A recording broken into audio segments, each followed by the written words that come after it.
This episode is brought to you by Tiny Superheroes.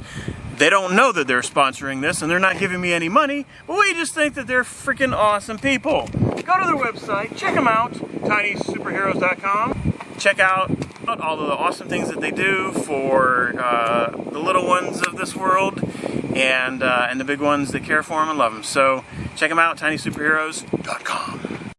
All right. Somebody posted the video on my timeline. I believe it was my wife. It had a guy in a bucket holding an umbrella with a leaf blower, driving himself all around town. And all of the smart people out there said, there's no way this could work with science. Right. And we're not smart guys from science. And we don't believe in science. So we decided it would be a fun test to do. If HCS Creates is going to do it, then we're going to do it that much more impressive. So he's got a point. He's got a point. Of the four of us, I'm the smallest and weigh the less. That's not saying much, but I'm the guinea pig. I'm the driver. He wanted all the glory, so we decided, yes, we will allow you, Michael, to be the guinea pig. And I wore my NASA T-shirt today. Dun, dun, dun. Dun, dun, dun. This is real so, science. In the video, there was a mop bucket, which we don't have a mop bucket. So Mike got this. I don't even know what this is supposed to be. It's one of those things when you're taking your kids out for a run and you put the baby in the front. Yeah, so we have, instead of a mop bucket, we have something with bearings and a very squirrely wheel. What could possibly go wrong? Stay tuned. And if I had a mustache, I'd be twiddling it. What could possibly go wrong? I think there's a lot that could go wrong with this project. We're jury rigging and roping together everything to make it work. I think it could very well go very wrong and very badly wrong. And from a propulsion engineer's point of view, where do I start? We got a buggy with 3 wheels made to contain a 60-pound toddler. We're going to stick a 200-pound man in it, and we're going to blow him along with an industrial-sized leaf blower. He'll be lucky to survive. On a scale of 1 to 10, misery-wise, a 1, he's just going to be aches and pains. 5, he's going to wipe out, possibly break something, throw a hip out, because, you know, the elderly, that happens. And on 10 on the misery index would be, you know, we're hauling Mike off in a black bag and we're going to jail. So let's hope that it's somewhere around 1. Maybe a little bit of pain, it would be fine, you know, like for showmanship. You know. Oh, everything that we do at Hat and Cross Steampunk is a success. Even when it's a failure, it's still a wild, rampant success. Success. I think it's going to succeed fantastically. There are 1,000 ways in which it could fail, but there is a way in which it could succeed. We'll see. Well, I think we have more propensicy for failure on this because we're pulling together a lot of things that are kind of conglomerated together and strapped and duct taped. And so I figure it can go wrong in 1, 2, or 3 ways. 1, the steering kicks out of me, the vehicle flips, and the next thing you know, I'm in the hospital in traction. 2, it goes straight ahead, but I can't see where I'm going, and I run out of runway and run out of road, and I flip, and I end up in traction in the hospital. Or it goes so fast that we can't stop it once we get going, and I flip, and I end up in a cast, and so those are the 3 things I think are going to happen from this momentous and fantastic event that we're going to recreate.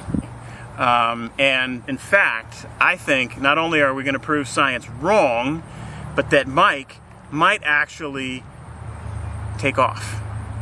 He is Buzz Lightyear after all. And so it could be that he gets lift and he flies off into the sunset. And then, since you're the test subject, do you want to give a will and testament? I'm glad you asked that. I, Mike Perotti, being of sound mind and body, do hereby bequeath all my worldly goods to Dave Lee, also known as the Dave, also known as David Lee, also known as Super Dave, basically he should just get everything I own that's cool, which is a lot of stuff.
So, what did we learn, gentlemen? We learned that there is science, And it can be cheated. and it can be cheated. That's right. All in the eyes of the beholder, right? So our magnificent... Actually, you know what? We never did name this magnificent vehicle. Would this be... So we're the three amigos, or the three The stooges. Thunder Trike. The Thunder Trike. Actually, it went pretty well. Yes, it did. I had a blast. Literally. And you're in one piece. Yeah, I am. You're not More or limping less. or broken. Yeah. No blood coming out. Can No still blood talk coming out of any of the relatively horses. I think the goggles were a key element Yeah. in my safety.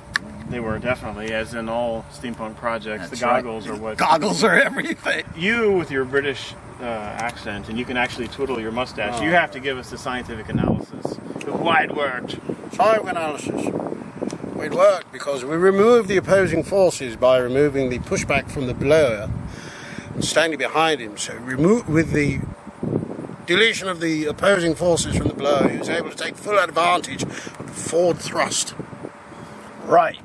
See, it just sounds more believable Sounds with a like British what we're accent. talking about, no? All I know is I had a blast. It was fun. And he didn't die. And I didn't die like I thought I was going to. Accomplished. Mission accomplished. 1, 2, 3. Thunder Strike! No, we're supposed to say Thunder Strike. Do it Thunder again. Strike. 1, 2, 3. Thunder Strike!